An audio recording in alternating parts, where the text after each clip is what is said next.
Nah, Imam Izzuddin bin Abdus Salam secara tegas mengatakan bahwa sesuatu yang dianggap i'anah al-ma'siyah itu terkadang harus kita bolehkan, bukan melihat i'anah al-ma'siyahnya, tapi melihat dampak kemaslahatan dari i'anah tersebut.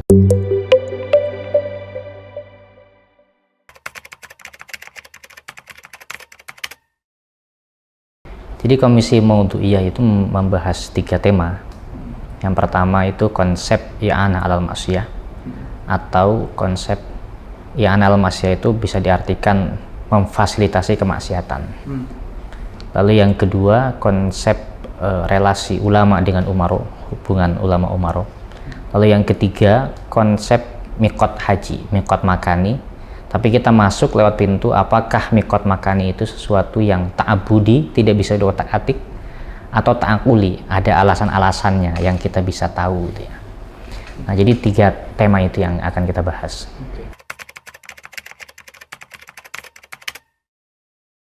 Kalau ketika kita berbicara i'anah al-ma'siyah, mungkin kita harus mulai dari kasus dulu. Misalkan begini, misalkan banyak kita temukan warga Indonesia dan juga di dalamnya warga Nahdliyin misalkan yang bekerja di tempat-tempat yang abu-abu. Ya, misalkan ada orang bekerja di restoran dan restoran tersebut tidak sepenuhnya menyediakan makanan-makanan halal. Ada orang bekerja di restoran, restorannya menjual babi misalkan. Bagaimana hukum orang yang bekerja tersebut?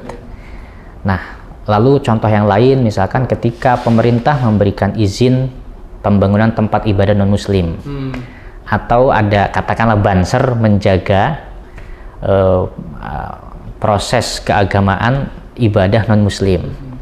Nah, selama ini hal seperti itu sering dianggap haram karena dianggap i'anah al-ma'siyah atau membantu pihak lain melakukan kemaksiatan.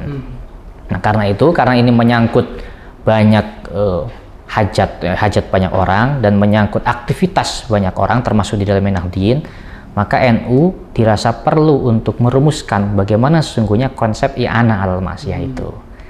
Nah, karena itu misalkan nanti kita akan bahas karena kita Maudhu'iyah, maka pendekatannya usuli ya, pendekatannya usuli maqasidi.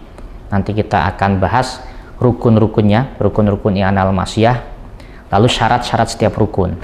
Nah, kesimpulannya nanti misalkan ketika rukun dan syarat ini tidak terpenuhi, maka aktivitas tersebut tidak bisa dianggap i'anah al-ma'siyah. Nah, ada lagi misalkan dobit-dobit atau kaidah-kaidah yang berkaitan. Nah, salah satu kaidah yang cukup penting itu adalah kaidah kemaslahatan. Dan kaidah ini dimunculkan salah satunya oleh Imam Izzuddin bin Abdus Salam.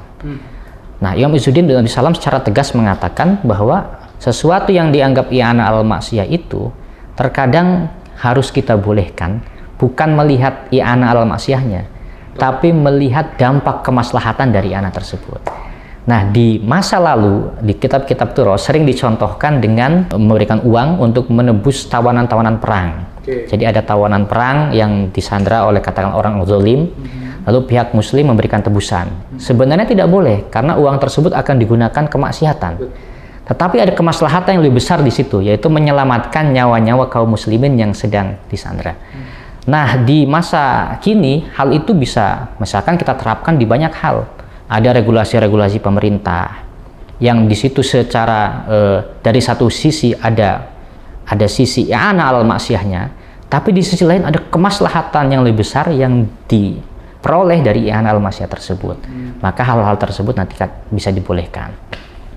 Jadi itu nanti kita tentu saja akan kita serahkan ya kepada para kiai bagaimana nanti rumusannya.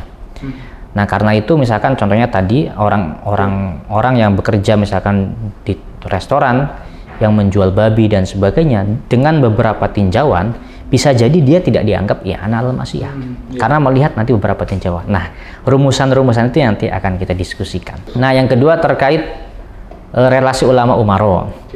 Nah, relasi ulama umaro, jadi kalau kita sekali lagi karena Maudhu'iyah, kita tidak lagi menjawab pertanyaan bolehkah ulama dekat dengan umaro, kita tidak lagi ke sana. Tapi kita lebih kepada bagaimana relasi ideal antara ulama dengan umaro.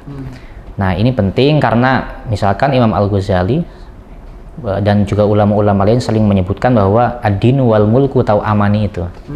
Bahwa antara entitas ulama dan umaro itu hendaknya bekerja sama. Nah, ketika bekerja sama, relasinya harus seperti apa? Nah, ada salah satu yang kita usulkan, salah satunya itu adalah tolong-menolong dalam hal imaratul bilad, di dalam hal-hal yang membangun negeri, pembangunan negeri. Nah, kita misalkan mengutip contoh ketika di masa Mamalik ada sebuah kebijakan ingin membangun rumah ibadah non-muslim. Lalu pemerintah yang ada pada saat itu bertanya ke Imam Laits. Imam Laits lalu menjawab bahwa itu dibolehkan dengan tujuan imaratul bilad. Nah, karena membangun kanais dalam konteks negara pada saat itu termasuk imaratul bilad. Nah, itu artinya ulama itu punya peran bekerja sama dengan pemerintah dalam memberikan masukan-masukan agar regulasinya itu mengarah kepada imaratul bilad. Nah, jadi relasi-relasi seperti itu nanti yang coba akan kita rumuskan apa dobit-dobitnya. Nah, lalu yang terakhir yang konsep miqat haji, tentu ini miqat makani ya. Nah, kita berbicara apakah miqat ini sesuatu yang ta'abudi atau ta'akuli. Nah, rumusan sementara bahwa miqat ini ada yang sifatnya ta'abudi, ada yang sifatnya ta'akuli. Jadi ibadah haji itu ada unsur ta'abudinya, ada unsur ta'akuli. Dan di dalam miqat ada dalil-dalil yang kita jumpai atau ibarat-ibarat yang kita jumpai yang mengarah seakan-akan, kita kan berbicara seakan-akan bahwa miqat itu bersifatnya ta'akuli.